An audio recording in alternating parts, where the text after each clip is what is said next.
أعوذ بالله من الشيطان الرجيم. بسم الله الرحمن الرحيم. ولو يعجل الله للناس الشر استعجالهم بالخير لقضي إليهم أجلهم فنذر الذين لا يرجون لقاءنا في طغيانهم يعمهون.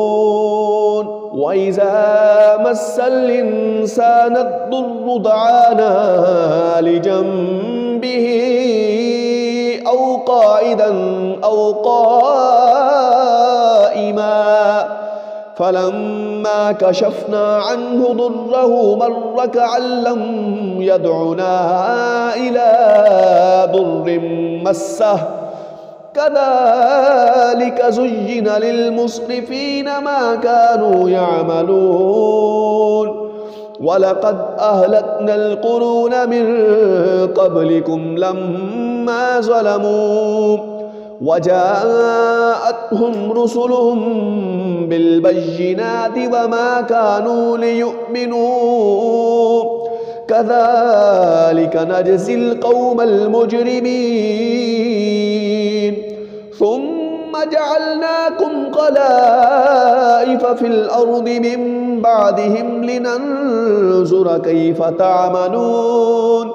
وإذا تتلى عليهم آياتنا بينات قال الذين لا يرجون لقاءنا ائت بقرآن غير هذا أو بدله قل ما يكون لي أن أبدله من تلقاء نفسي إن أتبع إلا ما يوحى إلي إني أخاف إن عصيت ربي عذاب يوم عظيم.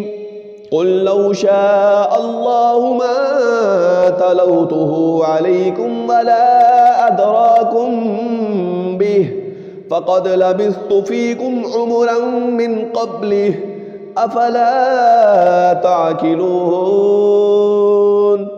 فمن أظلم ممن افترى على الله كذبا أو كذب بآياته إنه لا يفلح المجرمون. ويعبدون من دون الله ما لا يضرهم ولا ينفعهم ويقولون هؤلاء شفعاؤنا عند الله قل أتنبئون الله بما لا يعلم في السماوات ولا في الأرض سبحانه وتعالى عما يشركون.